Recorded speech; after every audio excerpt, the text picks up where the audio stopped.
जो लोक मैंने ग्रामांचल कृषक मान सशक्त करने एवं ग्रामांचल जो दुग्ध उत्पादन वृद्धि करने एवं रोजगार बढ़ापी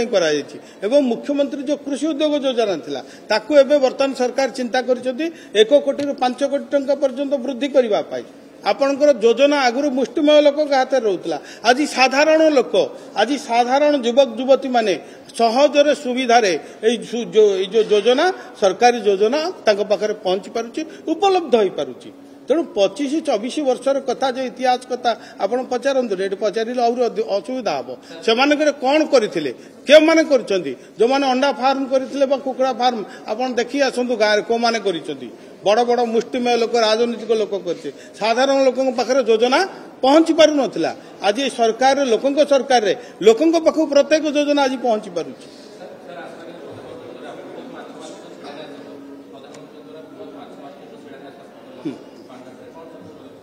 हाँ आसंता काली आमर प्रिय प्रधानमंत्री लोकप्रिय प्रधानमंत्री श्री नरेंद्र मोदी कर कमल भारत वर्षर अनेक योजना उद्घाटन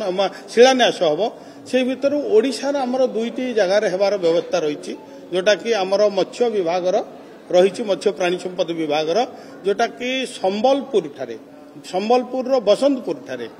100 एकर जमी विशिष्ट एक एवं 100 कोटी टंका विनियोग गोटे रही जोटा कि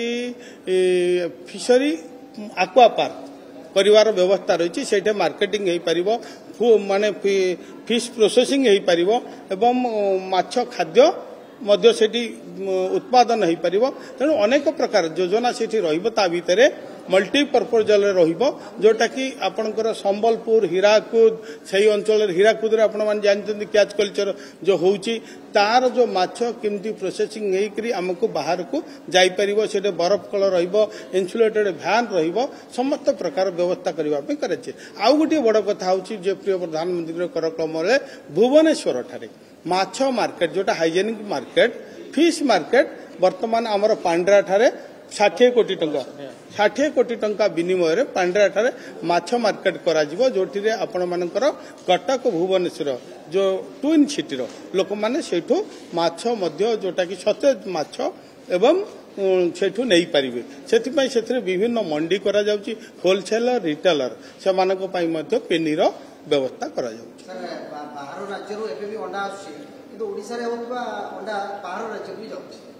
निश्चित भाव में देखो अंडा माछ आपण मानकर गोटे दीटा डाउट रोचे सब मु क्लीयर करबा चाहिए आमर माछ उत्पादन पाखापाखि आमे 11.72 बा 11.72 लाख मैट्रिक टन माछ उत्पादन करुचे जोटा कि आमे वार्षिक पाखापाखि 4,000 कोटी रु अधिका माछ आमे रप्तानी करुचे किंतु आमर जो मधुर माछर चाहिदा टिके बेसी अछि सर्वभारतीय स्तर में जदि माछ वर्ष को मुंड पिछा 7 किलो खाऊंती ओडिशा रे ताहा 95% लोक